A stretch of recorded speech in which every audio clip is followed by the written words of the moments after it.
الذین قالوا ان اللہ عہد الینا. اب یہ یہودیوں کا ذکر آ رہا ہے. دل بے ایمان پہ اجتا ٹیر. اگر دل بے ایمانی پہ اترا ہو تو آپ لیم ایکسکیوزز، جھوٹے بہانے بہت سے گھڑ لیں گے. نبی علیہ السلام پہ ایمان نہ لانے کا ایک بہانہ انہوں نے یہ بھی اڈاپٹ کیا کہ اللہ نے ہم سے یہ عہد لیا تھا کہ صرف اس پیغمبر کو ماننا ہے جو یہ معجزہ دکھائے کہ وہ اللہ کے لیے قربانی لا کر اوپن میدان میں رکھے اور ایک غیبی آگ آئے اور اس قربانی کو جلا کے راکھ کر دے. کیونکہ یہ بنی اسرائیل میں یہ ہوا کرتا تھا. مال غنیمت، جنگوں میں جیتا ہوا مال، چونکہ جنگ میں کافروں کا مال ہتھیانا اس کا مقصد نہیں ہوتا. مقصد ہوتا ہے اللہ کے دین کی سربلندی. اسی لیے اگلی امتوں میں جو مال غنیمت ہوتا تھا نا، وہ کسی کو دیا نہیں جاتا تھا مجاہد کو، بلکہ وہ اوپن میدان میں رکھا جاتا تھا. ایک غیب سے آگ آتی تھی، اس کو جلا کے راکھ کر دیتی تھی تاکہ دنیا کی لالچ کے لیے کوئی کام نہ کرے. ہماری امت میں اللہ تعالیٰ نے آسانی کی. بخاری مسلم میں حدیث ہے، مجھے 5 ایسی خصوصیات دی ہیں جو مجھ سے پہلے کسی نبی کو نہیں دی. ان میں سے ایک یہ ہے کہ مال غنیمت اللہ نے میرے لیے حلال کر دی ہے. پہلے یہ حرام تھا. تو وہ کہتے تھے کہ غیبی آگ آئے، جس طرح کہ قابیل اور حابیل کا ذکر بھی سورۃ المائدہ میں آئے گا کہ اللہ تبارک و تعالیٰ نے حابیل کی قربانی قبول کر لی، قابیل کی نہیں کی. تو وہ آگ آ کے اس قربانی کو کھا گئی تھی، دوسری قربانی وہیں پڑی رہی. تو یہ اس چیز کا ثبوت تھا کہ یہ قبول ہوئی، یہ جو راکھ بن گئی قبول ہوئی، جو نہیں راکھ بنی اس اپنی جگہ پہ وہ قبول نہیں ہوئی. تو اب وہ یہ کہتے تھے کہ ہم سے تو اللہ نے یہ عہد لکھا ہے، اللہ نؤمن لرسول حتی یأتینا بقربان، یہاں تک کہ کوئی رسول ہمارے پاس یہ معجزہ لے آئے کہ وہ قربانی لے کر آئے، تأکلہ النار، جسے اوپنلی آگ کھا جائے. یہ معجزہ جب تک نہیں دکھاؤ گے ہم نہیں مانیں گے. اللہ تعالیٰ میں قل، اے نبی ان سے فرما دیجئے، قد جاءکم رسل من قبلی، مجھ سے پہلے بھی کئی رسول آئے ہیں، بالبینات، روشن دلائل لے کر، وبالذی قلتم، اور وہ معجزے بھی لے کر آئے جو تم مجھ سے ڈیمانڈ کر رہے ہو. فلم قتلتموہم ان کنتم صادقین، تو تم نے ان پیغمبروں کو کیوں قتل کر دیا تھا اگر تم سچے ہو اپنی بات میں؟ ان کے لیے کوئی اور بہانہ کر لیا ہوگا. یہاں بھی یہی ہوتا ہے. آپ کوئی دین کی بات کریں، کہتے ہیں ڈگری لے کے آئے، ڈگری لے کے آ جائیں تو کہتے ہیں نہیں ڈگری تو آپ نے لی ہے لیکن وہ تو پھر کئی گمراہ ہے. تو اینڈ رزلٹ تو پھر لگتے وشکار ہی رہا نا. پاویں سر جڑا پاؤں کی طرف رکھیں یا سر رکھیں آپ سرہانے کی طرف، کمر تو درمیان میں رہے گی. اینڈ رزلٹ یہی ہوتا ہے. اور اگر آپ اس فرقے کی ڈگری بھی لیں تو آگے بات پتہ کرتے ہیں بندہ ساڑا سی لیکن بعد تمہیں پتہ زیادہ پڑھ کے نا خراب ہو گیا.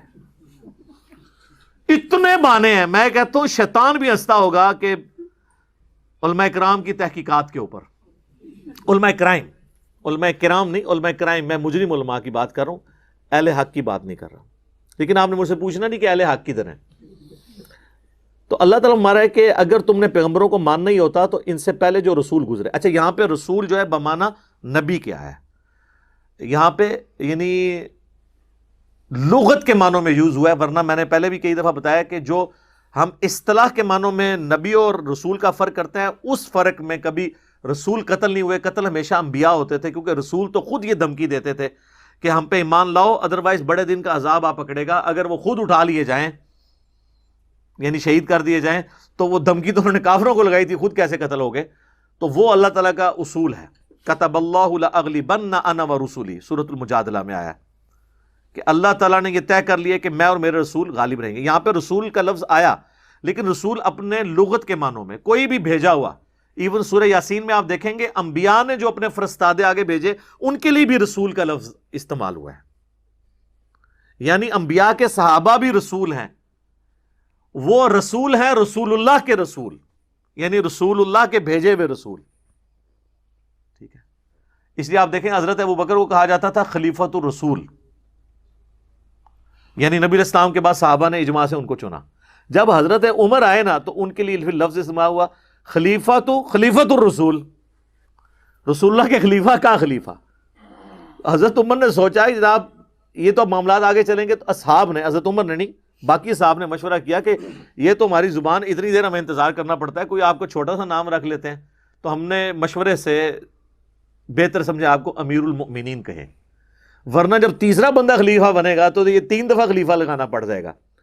اب ان بیچاروں کو کیا پتا کہ بعد میں تو عام مولویوں کے نام کے ساتھ 10 القاب لگائے جاتے ہیں، مشکل کام کوئی نہیں ہے۔ ہاں، حجت الاسلام والمسلمین، شیخ التفسیر، شیخ القرآن، شیخ الحدیث، یادگار اسلاف، کتنی لمبی دمیں لگاتے ہیں، اور جتنی دفعہ نام لیتے ہیں اتنی لمبی دم لگاتے ہیں۔ تو یہ قسمت کی بات ہے، جو اہل تھے وہ تو ڈرتے تھے، امیر المومنین، مومنین کا چنا ہوا، دیٹس آل۔ ٹھیک ہے، یہاں پہ امیر المومنین جو ہے وہ اپنے آپ کو سمجھتا ہے کہ وہ ان پر حاکم اس اعتبار سے ہے کہ ان کا مالک ہو گیا، یہ محکوم ہے۔ وہ سمجھتے تھے ہمیں انہوں نے چنا ہے خدمت کے لیے، اور گورے اس کو فالو کر رہے ہیں۔ امریکہ میں دیکھیں سیکٹری آف ڈیفenس ہوتا ہے کہ اسسٹ کر رہے ہیں، بس یہ نہیں ہے کہ ان پہ حکمران بن گیا۔ فَإِن كَذَّبُوكَ، اگر یہ جھٹلا دیں آپ کو، فَقَدْ كُذِّبَ رُسُلٌ مِّن قَبْلِكَ، تو اے اللہ کے نبی آپ نے اس پہ زیادہ پریشان نہیں ہونا، یہ تو وہ قوم ہے یہودیوں کی کہ یہ تو اپنے خاندانی پیغمبر جو یہودیوں نسل تھے، آپ سے پہلے کئی پیغمبروں کو یہ جھٹلا چکے ہیں۔ جاءوا بالبینات، جو کہ روشن دلائل، بڑے بڑے موجزے ان کے پاس لے کے آئے تھے، والزبر والکتاب المنیر، اور صحیفے اور روشن کتابیں لے کے آئے۔ یہ تو اتنے ناہنجان ہیں، انہوں نے اپنی بنی اسرائیل میں پیدا ہونے والے پیغمبروں کا انکار کیا، آپ تو پھر بھی بنو اسماعیل میں ہیں، آپ کے ساتھ تو ان کا جیلسی فیکٹر بھی ہے۔